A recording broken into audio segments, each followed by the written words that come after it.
தனியார் டெலிகாம் நிறுவனங்கள் கட்டணத்தை உயர்த்தியதை அடுத்து பொதுத்துறை நிறுவனமான பிஎஸ்என்எல் பக்கம் பலரும் திரும்பியுள்ளனர். ஒப்பீட்டளவில் தனியார் நிறுவனங்களை விட பிஎஸ்என்எல் மிகவும் குறைந்த செலவில் நிறைவான சலுகையை வழங்கி வருகிறது. இதனால் தனியார் டெலிகாம் நிறுவனங்களின் விலை உயர்வை தொடர்ந்து கடந்த 2 மாதங்களில் சுமார் 28 லட்சத்திற்கும் மேற்பட்டவர்கள் பிஎஸ்என்எல் நெட்வொர்க்கில் இணைந்துள்ளனர். அப்படி பிஎஸ்என்எலுக்கு மாறிய பலர் செலவு கம்மிதான், ஆனா டவர் கிடைக்கலையப்பா என்ற பாணியில் புலம்பி வருகின்றனர். இந்த குறைகளை தீர்க்கும் விதமாக டெல்லி, ஹைதராபாத், மும்பை, சென்னை என நாட்டின் முக்கிய தலைநகரங்களில் 4G சேவையை வழங்க தொடங்கியுள்ள பிஎஸ்என்எல் நிறுவனம் இந்த ஆண்டின் இறுதிக்குள் நாடு முழுவதும் 4G சேவையை வழங்க முனைப்பு காட்டி வருகிறது.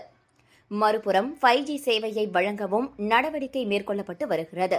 குறிப்பாக 5G வீடியோ காலிங் வசதியை சோதித்து பார்த்த மத்திய அமைச்சர் ஜோதிராதித்ய சிந்தியா அது வெற்றிகரமானதாக அமைந்ததாகவும் வீடியோ வெளியிட்டிருந்தார். இந்த நிலையில் செய்தியாளர்களை சந்தித்த மத்திய நிதியமைச்சர் நிர்மலா சீதாராமன் பிஎஸ்என்எலுக்கு தேவையான எல்லா வசதிகளையும் மத்திய அரசு செய்து கொடுக்க இருக்கிறது. அதன் பிறகு பிஎஸ்என்எல்லிலும் 5G சேவையை அனைவரும் பயன்படுத்தலாம் என உறுதியளித்திருக்கிறார்.